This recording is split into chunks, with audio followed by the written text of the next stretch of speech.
بسم اللہ الرحمن الرحیم۔ محرم الحرام کے مہینے میں شادی بیاہ کرنا یہ جائز ہے کہ نہیں ہے، اس سلسلے میں لوگوں کی طرف سے برابر سوالات آتے رہتے ہیں۔ ناظرین محترم، آج کے اس ویڈیو میں ہم آپ کو یہ اچھی طرح سے بتا دینے کی کوشش کریں گے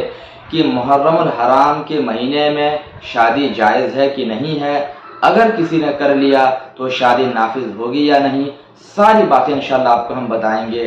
گزارش یہ ہے کہ ویڈیو کو آخر تک ملاحظہ کریں اور اچھی لگی تو دوسروں تک شیئر بھی کریں اور چینل میں نئے ہیں تو سبسکرائب بھی کریں۔ حضرات محترم، شادی بیاہ کے لیے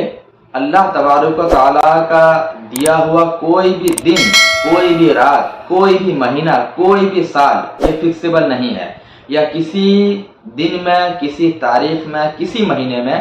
اس کی ممانعت کے بارے میں کوئی حدیث، کسی بزرگ کا کوئی قول نافذ نہیں ہوا ہے۔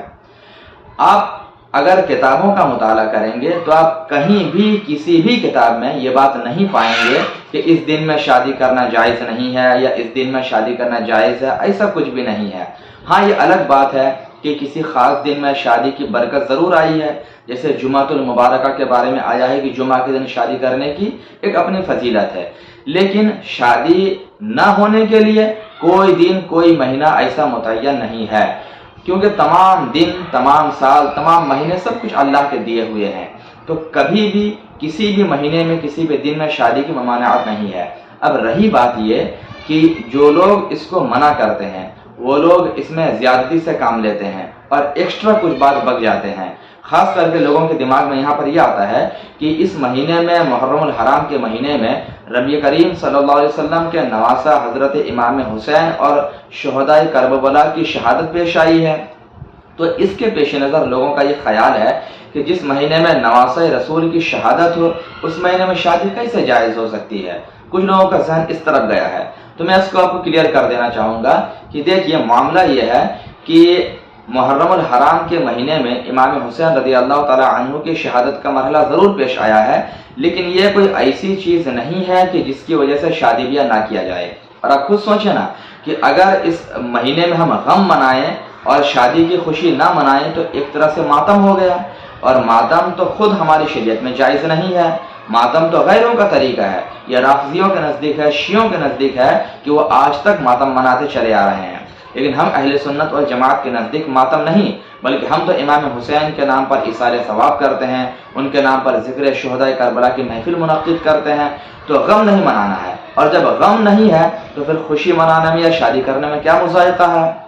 اور رہی بات یہ کہ شہادت کی، تو اگر اس طرح ہم دیکھیں کہ محرم میں حضرت امام حسین کی شہادت ہوئی تو ہم شادی نہیں کریں گے، تو آپ ذرا تاریخ کا مطالعہ کریں تو آپ کو معلوم ہوگا کہ پورے سال میں 12 مہینے جو ہیں، ہر مہینے میں کسی نہ کسی اولو العزم صحابی رسول، کسی نہ کسی اللہ کے بہت مقرب بندے کی شہادت ہوئی ہے۔ کسی مہینے میں حضرت علی کی شہادت ہوئی ہے، کسی مہینے میں حضرت صدیق اکبر کی شہادت ہے، کسی مہینے میں حضرت عثمان غنی کی شہادت ہے، سید الشہداء حضرت حمزہ کی شہادت کسی مہینے میں ہے۔ تو اب آپ بتائیں کہ جس طریقے سے امام حسین عالی مقام ہے، اسی طریقے سے ان سے کئی زیادہ مرتبہ کے اعتبار سے اونچا مقام اور مرتبہ صدیق اکبر کا ہے، فاروق اعظم کا ہے، عثمان غنی رضی اللہ تعالی عنہ کا ہے،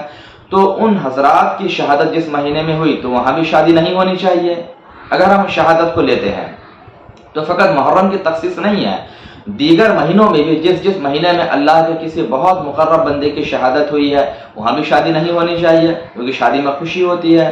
تو ایسا کچھ بھی نہیں ہے، یہ کسی کتاب سے ثابت بھی نہیں ہے، بلکہ ہر دن اللہ کے نزدیک برابر ہے۔ ہاں، یہ الگ بات ہے کہ آپ اس مہینے میں شادی نہ کریں، وہ آپ کی مرضی ہے، لیکن اگر کوئی کر رہا ہے، کسی کو کوئی تاریخ اور متعین نہیں ہو پا رہی ہے تو اسی محرم کے مہینے میں شادی کی ڈیٹ پڑ گئی ہے تو کوئی دقت کی بات نہیں ہے، بلا شبہ اس مہینے میں شادی